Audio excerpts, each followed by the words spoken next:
Hello, everyone. Thank you so much for being a member of softballrecruiting.com and joining me for another week of the monthly lesson. Now, right now in the recruiting world, you should again be sending college coaches your emails, your text messages on Monday with your upcoming schedule and upcoming information where they can watch you play with highlights from the previous week. And again, that's done Monday, Tuesday. So when they're doing their schedules of when they're going to be watching you play, you want to make sure you get on that schedule of theirs and that you become the top priority.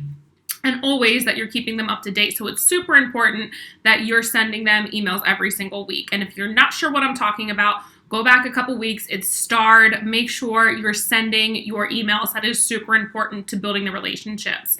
I was talking to a college coach this week, and they said that they were keeping track of every single time the student athlete was emailing them. So they had dates and of when the student athletes were emailing them, and they were watching the kids that were super interested and doing the work in the recruiting process. This is why this is super important.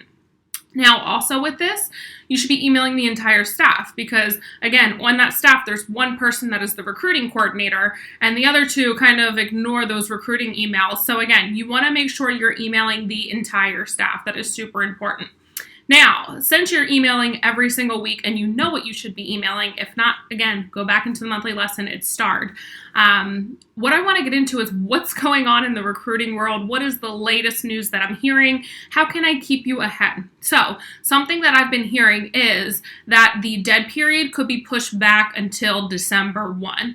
Now, this, probably will come out later this month, especially with a lot of the conferences deciding to either cancel fall sports or only play conference only. Again, the NCAA has not come out and said yet exactly what they are looking for, but the conferences are preparing by coming out with statements with what they are going to be doing. So currently, the Ivy League and the Patriot League have decided to cancel fall sports. Ivy could play fall sports in the spring. That hasn't been decided, but Patriot League has decided to cancel all fall sports completely.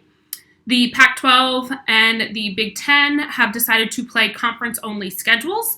But again, the NCAA has not come out and said what they're going to be doing. Now, the SEC is supposed to be meeting about a bunch of topics this week, whether it's the dead period, and they're going to have their own dead period, having kids on campus. And again, the September 1 date has been up in the air as well for these schools and the NCAA and the NFCA, which is super interesting for the 2022 class. Something that I've been hearing is that they could be pushing the September 1 date to April or June of next year. So this means the 2022s cannot talk to college coaches until next April, June, whenever they make that date.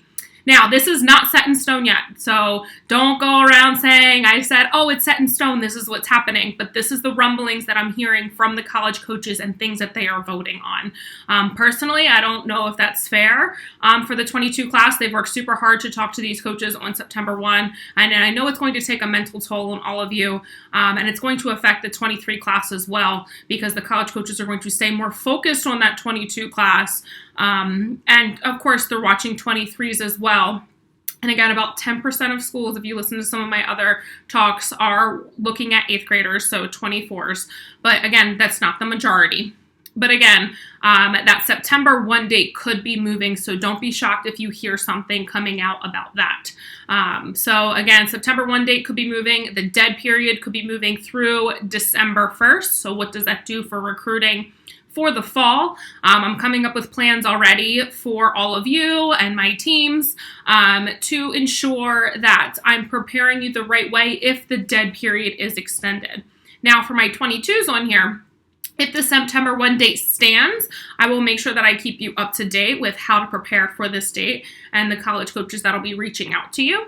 If the September 1 date moves, you need to, again, stay in contact with these college coaches. It's going to be super important to be building on those relationships. So that is the latest news that I'm hearing. The SEC should be making a decision sometime this week. And of course, as soon as they make a decision, I will put out some information on what you should be doing in the recruiting world.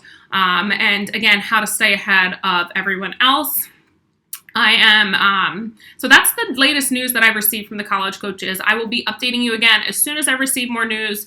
Make sure you are following the monthly lesson and you're emailing all of your college coaches every single week. I cannot emphasize that enough for all of you student athletes.